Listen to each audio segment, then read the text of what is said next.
पहला प्रश्न पूछा गया है, दिए गए चित्र में ए एवं बी के मध्य तुल्य धारिता 2 माइक्रोफैरड है। समधारित्र सी की धारिता ज्ञात कीजिए। ये पूरा जो समधारित्र है, ये टोटल ए और बी के बीच का जो परिपथ का तुल्य धारिता है वो 2 माइक्रोफैरड है, यानी पूरा मान आपको 2 माइक्रोफैरड दिया गया है तुल्य धारिता। ज्ञात क्या करना है, इस सी का मान ज्ञात करना है, यानी यहाँ पे धारिता कितनी होगी। अब इसको सबसे पहले हम नंबरिंग कर देते हैं। नंबरिंग करते हैं तो इसको मान लीजिए C1, C2, C3, C4। ठीक है, यहाँ पे हम 4 समधारित्र ले लिए और एक 5वां C5 ले लो। ठीक है, अब यहाँ ध्यान से देखेंगे कि इनके बीच में हम इसको हल करेंगे तो सबसे पहले हमको यहाँ से हल करते हैं, तो प्रॉब्लम हो रही है यहाँ से करते हैं, तो सबसे पहले इनके बीच की तुल्य धारिता निकाल के खत्म कर लिया जाए और जो तुल्य धारिता आएगी उसको इसके साथ संयोज कर लेंगे। अब यहाँ पे ध्यान से देखेंगे तो C1 व C2 ये किस प्रकार के संयोजन में है, ये आपको दिखाई पड़ेगा कि समानांतर क्रम में संयोजित है। ठीक है, ये इसकी एक बिंदु पर और इस धारिता को एक बिंदु पर जोड़ा गया है और इसको ला करके एक बिंदु पर जोड़ा गया है, जिसके कारण C1 व C2 समानांतर क्रम में संयोजित है। तो इसको हम हल करते हैं, तो लिख देंगे चूंकि समधारित्र C1 व C2 समानांतर क्रम में संयोजित है, इनकी तुल्य धारिता ले लेते हैं C डैश है। ठीक है, समानांतर क्रम में संयोजित है और इसकी पूरी तुल्य धारिता C डैश है। तो समानांतर क्रम संयोजन का सूत्र क्या होता है, C डैश इक्वल टू, यानी तुल्य धारिता इक्वल टू जो समधारित्र श्रेणी क्रम में है, यानी C1 व C2, यानी C1 प्लस C2। C1 का मान कितना है 2 माइक्रोफैरड, C2 का मान कितना है 2 माइक्रोफैरड और यहाँ से कितना आ जाएगा 4 माइक्रोफैरड, यानी इसकी तुल्य धारिता आ गई 4 माइक्रोफैरड। अब ये 4 माइक्रोफैरड C डैश आया है और C3 के साथ किस प्रकार से संयोजन में होगा, देखिए इसको समझते हैं कैसे संयोजन में होगा। देखिए ये आपका A है, यहाँ पे एक धारिता C लगी हुई है, ये बिंदु M है, यहाँ पे एक समधारित्र आपका लगा हुआ है 2 माइक्रोफैरड का और ये एक अंतिम बिंदु B से जाके जुड़ा है और यहाँ पे देखेंगे, इसको आगे बढ़ाते हैं तो एक समधारित्र यहाँ लगा है 4 माइक्रोफैरड का और इसको ये, अब देखिए इनकी टोटल तुल्य धारिता कितनी आ गई 4 माइक्रोफैरड आ गई, यानी इसको इस प्रकार से लिखेंगे कितनी आ गई 4 माइक्रोफैरड और इसको एक बिंदु से जोड़ेंगे। अब देखिए इस बिंदु से प्रारंभ होता है, इसकी पहला बिंदु और इसका देखिए दूसरा अंतिम बिंदु हो रहा है, यानी ये दोनों कैसे हैं श्रेणी क्रम में संयोजित हैं। तो हम लिख देंगे चूंकि समधारित्र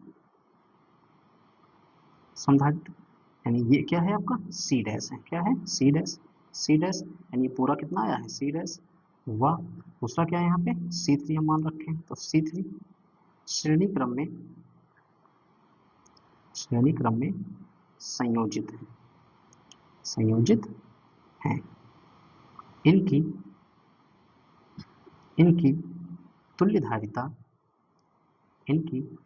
C डैश भी है, तो इसको हम C डबल डैश है। ठीक है, अब श्रेणी क्रम संयोजन का सूत्र क्या होता है 1 तुल्य धारिता कितनी है C double dash equal to C dash व C3 को हम श्रेणी क्रम में संयोजित करेंगे, तो C डैश प्लस 1/C3 सबका मान रख दीजिए। C डैश का मान कितना आया है 4 माइक्रोफैरड, C3 का भी मान कितना है 4 माइक्रोफैरड, दोनों के हर बराबर है यानी लघुत्तम ले लेंगे और 1 प्लस 1 और 1 कितना हो जाएगा 2 बटे 4, 2 से काटेंगे 2 से एक बार में और 2 से 2 बार में 4 कट जाता है, तो टोटल कितना आ गया 1 बटे 2।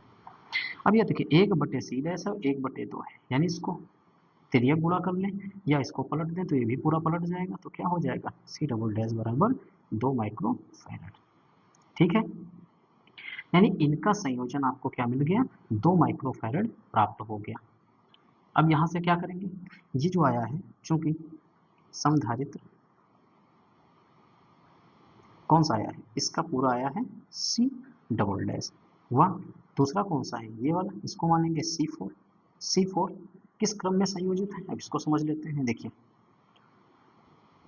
यहाँ पे आपको बिंदु A है और यहाँ पर एक संधारित्र C लगा हुआ है, और इसके आगे इसको बढ़ाते हैं तो यहाँ पे एक बिंदु यम है, और यहाँ पे आपका जो पूरा धारिता हल होकर के आया है वो कितना आ गया है C डबल डैश, यानी C डबल डैश का मान है 2 माइक्रो फैरड, और ये जाकर के एक बिंदु B से यहाँ पे जुड़ा हुआ है। दूसरा धारिता यहाँ पे है जो क्या है 2 माइक्रो फैरड है, और ये इस प्रकार से जुड़ा हुआ है। अब ध्यान से देखेंगे तो इस समधारित्र और इस समधारित्र का दोनों का प्रारंभिक एक बिंदु से है, और दोनों का जो अंतिम बिंदु है एक बिंदु पर है, यानी ये दोनों क्या है आपके समानांतर क्रम में संयोजित है, यानी C डबल डैश व C4 समानांतर क्रम में संयोजित है, नहीं संयोजित है, ठीक है। ध्यान देने से लिख देते हैं इनकी तुल्य धारिता अब सबके लिए C डबल डैश हुआ, इसके लिए C ट्रिपल डैश मान लेते हैं, C ट्रिपल डैश है। अब समानांतर क्रम संयोजन का सूत्र जानते हैं आपका क्या होता है, C triple dash equal to क्या है C double dash plus C4। C double dash का मान कितना है आपके पास 2 माइक्रो फैरड, और C4 का मान कितना दिया है 2 माइक्रो फैरड, दोनों को जोड़ देंगे तो टोटल कितना आ जाएगा 4 माइक्रो फैरड, यानी ये धारिता पूरी यहाँ से हल हो गई। देखिए ये जो हम आपको बनाए हैं ये इसका ही भाग है, इसको हम समझाने के लिए बनाया है, ये दूसरा। अब देखिए इसको हल किया तो क्या बन गया, बिंदु ए यहाँ पे आपको प्राप्त है, बिंदु सी यहाँ लगा है, और यहाँ पे पूरी धारिता हल होकर के क्या आ गई, यहाँ सी है और ये आ गया आपका 4 माइक्रो फैरड, और ये बिंदु आपका बन गया बी। अब ध्यान से देखेंगे तो ये तो कैसे जुड़े हुए हैं श्रेणी क्रम में, तो लिख देंगे चूंकि समधारित्र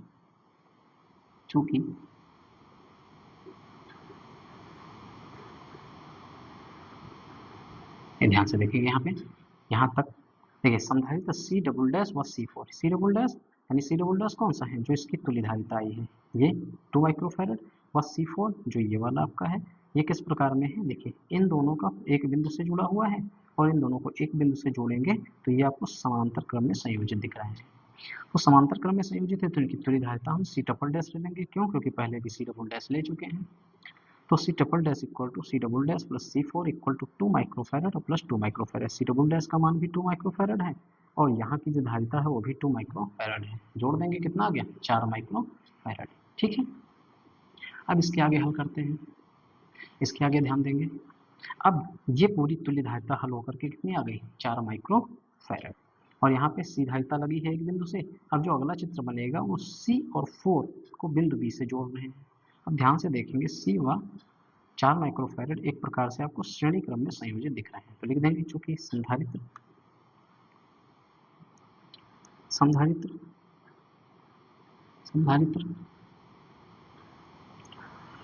C ट्रिपल डैश व C श्रेणी क्रम में संयोजित हैं, इनकी तुल्य धारिता C1 2 3 4 डैश है। अब क्या लिखेंगे 1 अपान श्रेणी क्रम में है तो 1 2 3 4 dash equal to 1 upon C triple dash और प्लस 1 अपान C कौन सा आ गया C आ गया, क्योंकि C का ही निकालना है। अब देखिए C4 डैश यानी पूरा आप श्रेणी आपका समाप्त हो रहा है, यानी तुल्य धारिता इसकी टोटल कितनी दी गई है 2 माइक्रो फैरड, यानी इसका मान है 2 equal to C triple dash का मान आपने कितना निकाला है 4 माइक्रो फैरड, तो 4 रख देंगे और अपान 1 अपान C। अब इसको हम हल करते हैं तो देखिए अंक को एक पक्ष में भेज देंगे तो 1/2 और 1/4 प्लस में है, दूसरे पक्ष में जाएगा तो क्या हो जाएगा 1/4 और बराबर यहाँ पे हो जाएगा 1/C। हर बराबर करने के लिए यहाँ 2 है, 2 में 4 से 2 से ऊपर नीचे गुणा करेंगे, यानी 2 से नीचे गुणा करेंगे हर में, तो 2 से अंश में गुणा करेंगे।